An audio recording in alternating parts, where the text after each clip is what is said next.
안녕하세요. 오직 여러분들의 아름답고 건강한 코만을 생각하는 오직코 윤현철 원장입니다. 오늘은 자가늑연고를 이용한 코수술에 대해서 알아보도록 하겠습니다. 자가늑연고를 이용해서 코수술을 하시는 분들이 많이 늘었어요. 예전에는 이제 자가늑연골 수술을 저희가 권해드리는데 그 이야기를 들으면 환자분들은 조금 약간 당황하시거나 머뭇거리거나 그런 경우가 많았습니다. 자가늑연골의 경우에는 재료가 일단 풍부하고요. 그게 좀 경도가 단단하다 보니까 저희가 좀 원하는 모양을 제작하는데 무리하다는 장점이 있습니다. 자가늑연골한테도 역시 단점이 있기 마련이죠. 가장 큰 단점이 골화라고 할 수 있습니다. 우리가 보면 가슴 연골이 이렇게 바깥쪽 부분은 뼈로 되어 있고 안쪽 부분, 가운데 부분으로 이렇게 올수록 이 부분이 연골로 되어 있어가지고 절개선을 여기 미드라인하고 외측의 중간 정도에서 절개선을 넣어서 늑연골을 채취하게 되는데 이 부분이 어떤 경우에는 골화, 석회화로 변화되어 있는 경우가 있습니다. 연골을 채취할 수 있는 부분이 점점점 적어지거나 심한 경우에는 없는 경우도 있어요. 그런 경우 상당한 낭패를 겪게 돼요. 이미 절개는 다 한 상태고 그거를 사용하려고 준비를 했는데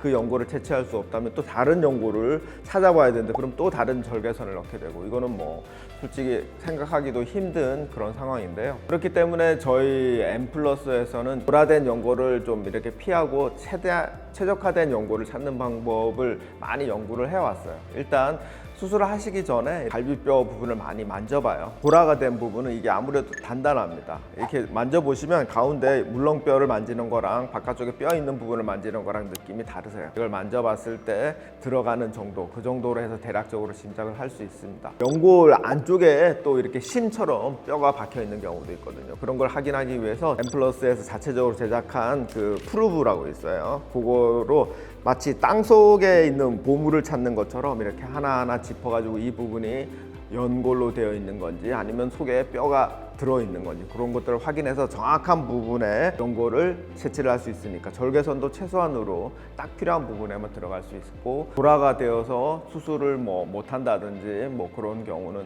거의 없다고 보시면 됩니다. 자가늑연골을 채취하는 데 있어가지고 이렇게 채취하는 게 좀 더 수월하거나 어렵거나 그럴 수 있죠. 연골이 잘 만져지고 그러려면 조금 이렇게 마른 체형이 더 유리하겠죠. 뚱뚱한 경우라면 절개선을 조금 더 연장을 하거나 그렇게 해서 하면 큰 어려움 없이 채취를 할 수 있습니다.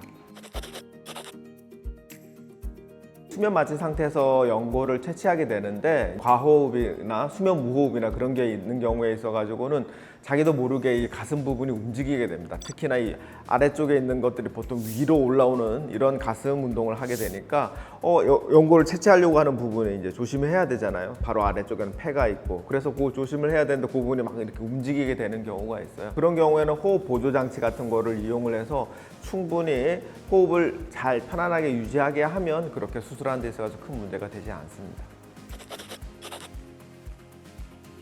보통 가슴 연골을 채취하는 데 있어서 통증은 첫째 날은 마취 때문에 거의 통증을 못 느끼세요. 근데 이제 이틀째부터 좀 통증을 많이 호소하시고 보통 한 일주일 정도 지나면 웬만큼 참을 수 있는 통증 된다고 합니다. 통증은 보면 아주 좀 이렇게 날카로운 그런 통증이라기보다는 근육통, 그런 묵직한 통증 같은 게 있어요. 그래서 크게 이렇게 힘든 그런 통증 정도는 아니라고 생각합니다. 오늘은 최근 늘어나고 있는 늑연골을 이용한 수술에 대해서 알아봤습니다. 늑연골 수술 후에 생길 수 있는 통증 또는 늑연골 수술을 하는 데 있어서 좀 비교적 채취가 수월하신 분들, 또 어려우신 분들, 또 만약에 우리가 가장 걱정하는 거 늑연골이 골화가 되어 있을 경우에 어떻게 해야 하는지, 또는 골화가 되어 있는 부분을 피해서 어떻게 연골을 채취할 수 있는지 그 부분에 대해서 말씀드렸습니다. 네, 감사합니다.